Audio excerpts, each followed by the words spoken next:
Aggiornamento di calciomercato Inter totalmente incentrato sulla difesa con le ultime notizie su Skriniar, PSG, Bremer, De Vrij, Milenkovic e non soltanto. Si stanno muovendo veramente tante cose proprio in questi momenti. Siamo probabilmente nelle ore decisive che potrebbero sbloccare le operazioni che di fatto andranno a ridisegnare la nuova difesa dell'Inter in vista della stagione 2022-2023. E nella sede dell'Inter, dove siamo stati ospiti nelle scorse ore, ve lo abbiamo raccontato anche nell'ultima newsletter inviata da noi di Passione Inter, dallo staff di Passione Inter, abbiamo potuto raccogliere veramente tante notizie importanti sulle quali dobbiamo necessariamente confrontarci e sulle quali dobbiamo fare dei ragionamenti insieme. Quindi, amiche e amici interisti, amiche e amici di Passione Inter, innanzitutto ben ritrovati all'interno di questo nuovo episodio di oggi. Andiamo veloci, dritti al punto, perché c'è molto da dire. Devo fare innanzitutto tre premesse importanti che ci serviranno poi come base sulla quale andare ad aggiungere le varie notizie che abbiamo raccolto in queste ore per poi ridisegnare la difesa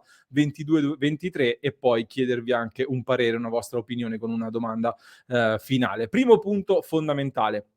Nella sede dell'Inter, come vi dicevo, abbiamo raccolto tante notizie importanti, una in particolare secondo me va sottolineata subito, ovvero ci è stato detto in maniera molto chiara che già oggi l'Inter ha intenzione di prendere, non nel senso di oggi in queste ore, ma allo stato attuale delle cose l'Inter ha intenzione di prendere fin da subito almeno un nuovo difensore, perché si è liberata una casella, i giovani Pirolo e Van Oysden stanno partendo, numericamente un difensore già oggi serve a prescindere e Bremer è il nome prescelto, è il giocatore sul quale l'Inter va avanti a prescindere da tutto il resto e tra poco ne parliamo in maniera più approfondita. Seconda premessa importante, ci è stato detto anche che l'Inter intende vendere uno solo dei suoi difensori titolari. Questo è importante ribadirlo perché ancora oggi molti parlano di possibile doppio addio Skriniar-De Vrij, dall'Inter ci è arrivato invece un input differente, poi vedremo se effettivamente sarà così. Bastoni è ritenuto intoccabile, sono state già rifiutate tutte le offerte arrivate, verranno rifiutate anche eventuali nuove offerte in arrivo nelle prossime settimane, nei prossimi mesi. Tra Skriniar e De Vrij, come sappiamo, il più probabile partente è Skriniar, anche se devo dirvi che qualche notizia sotto traccia si sta muovendo in queste ore su De Vrij, però tutto va in direzione di un addio di Milan Skriniar e con l'addio di Skriniar in difesa arriveranno di fatto due nuovi innesti, non più solo uno, perché appunto l'esigenza di nuovi difensori aumenterebbe chiaramente. Terzo punto importantissimo.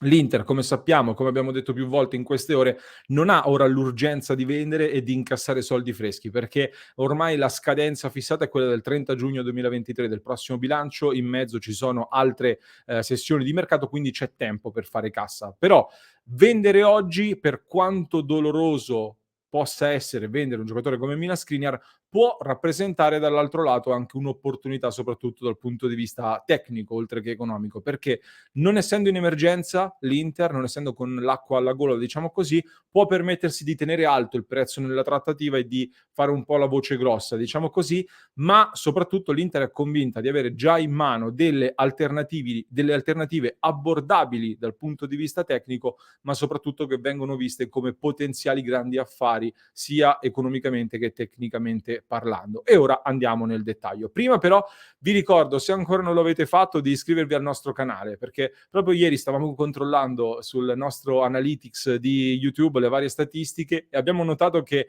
il 61% di chi guarda i nostri video anche tutti i giorni addirittura non è ancora iscritto al nostro canale, per cui mi raccomando, cliccate subito sul tasto iscriviti se non lo avete ancora fatto, in questo modo non vi perdete neanche uno dei nostri contenuti e neanche uno dei nostri approfondimenti, le dirette alle 19:30 e aiutate anche il nostro canale a crescere ovviamente. Stiamo già volando verso grandi traguardi, ma ci serve anche la tua mano, quindi mi raccomando, cliccate subito qui sotto. Detto questo, partiamo con le notizie. La prima notizia più importante per me riguarda appunto Gleison Bremer, perché Bremer, come detto, è una trattativa che va avanti a prescindere dal discorso Skriniar. Ovvio che se dovesse concretizzarsi un addio immediato in questi minuti di Milan Skriniar, oppure anche di De Vrij, che però sembra meno probabile al momento, questo addio così importante, così veloce, inevitabilmente agevolerebbe l'arrivo di Bremer subito all'Inter, perché oltre ad incassare una cifra molto rilevante, ti si viene a creare un'emergenza in difesa importante che va tappata subito. Quindi questo è assolutamente scontato. Però dovete sapere che, come abbiamo detto più volte, l'Inter ha un accordo totale con Bremer che aspetta appunto la chiamata, l'accordo tra Inter e Torino, Bremer che ha rifiutato anche tante altre offerte importanti che gli sono arrivate in questi mesi. E vi faccio notare anche una cosa: l'Inter fin qui ha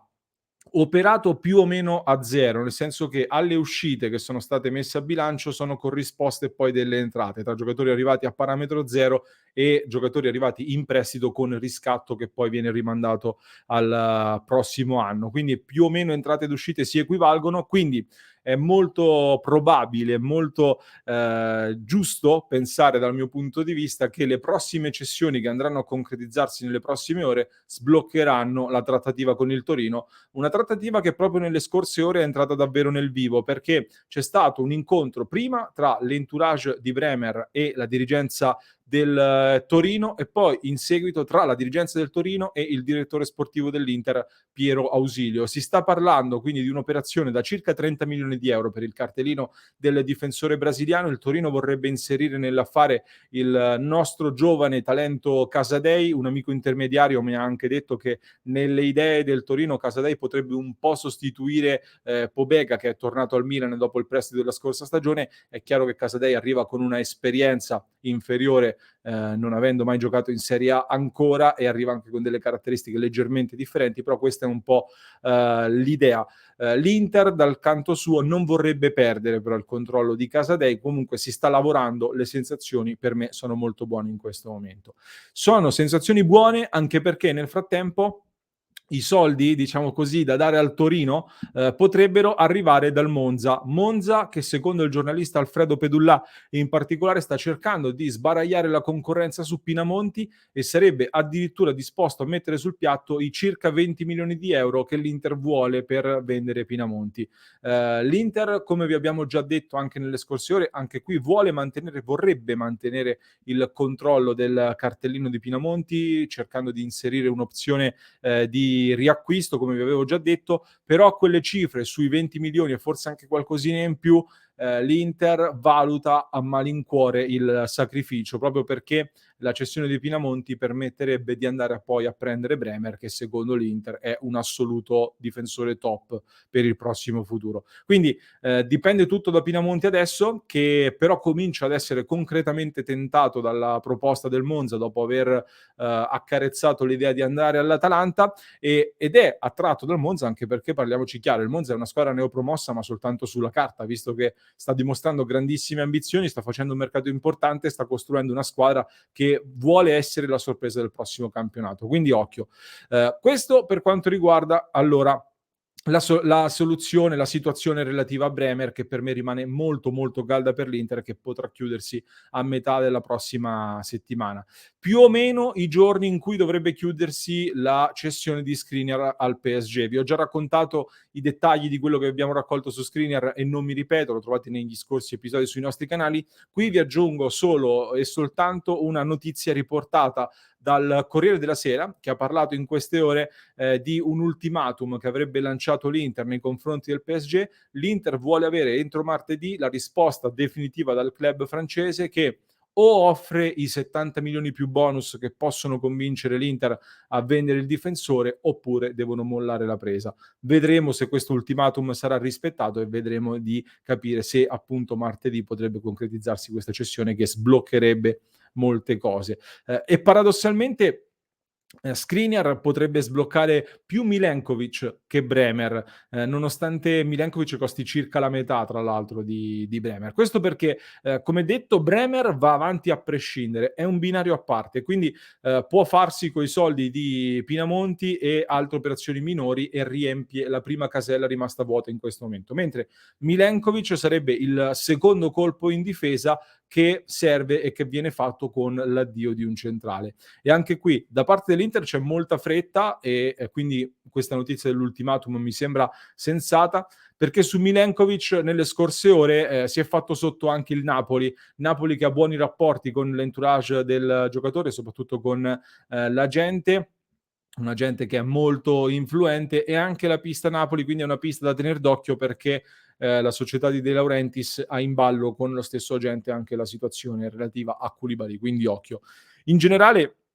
È curioso vedere anche come tra il Napoli con Koulibaly, l'Inter con Skriniar, la Juventus con De Ligt, siamo nei giorni del mercato che esplode sui difensori e con queste big che devono cambiare qualcosina in difesa, i nomi più caldi sono proprio un po' per tutti quelli di Milenkovic e di Bremer, sui quali però l'Inter è forte veramente su entrambi. E se per Bremer sono convinto appunto che arriverà all'Inter e dall'Inter che arriverà per primo, su Milenkovic probabilmente dipenderà la sua nuova destinazione anche da chi per primo tra queste squadre riuscirà a piazzare il proprio difensore in uscita con una cessione pesante. Per cui se il PSG dovesse rispettare l'ultimatum di cui abbiamo già parlato prima, già la prossima settimana l'Inter potrebbe andare a chiudere entrambi i colpi in difesa e andrebbe, come vi dicevo, a comporre il pacchetto di difensori che riepilogo con questa grafica e vi leggo. Con Andanovic e Onana i due portieri, sulla destra disponibili Milenkovic e D'Ambrosio, centrali De Vrij e Bremer che partirebbe da alternativo e poi si andrebbe ad alternare, anche qui bisognerà vedere poi quelle che saranno le gerarchie, ma per me per l'Inter è normale avere questa abbondanza in difesa, anzi deve esserci assolutamente, e a sinistra invece Bastoni e Di Marco, la coppia di Mancini. Non sto più menzionando Akanji tra i profili in orbita Inter perché ad oggi, da quello che ci hanno detto, non è un obiettivo dell'Inter in questo momento. Poi, se dovesse sfumare Milenkovic, per esempio, vediamo se la cosa può cambiare, se Akanji può diventare un'opportunità davvero. Fatemi sapere nei commenti che cosa ne pensate di questa difesa, se dovessero quindi concretizzarsi le notizie più calde del momento di cui vi ho parlato oggi. Domanda secca, vi chiedo, è la difesa secondo voi più forte della Serie A, sulla carta ovviamente, poi vedremo sul campo, oppure no? Questa è la difesa più forte della Serie A, oppure no? Rispondete nei commenti, mi raccomando. Prima di salutarvi, e prima di spostare poi la discussione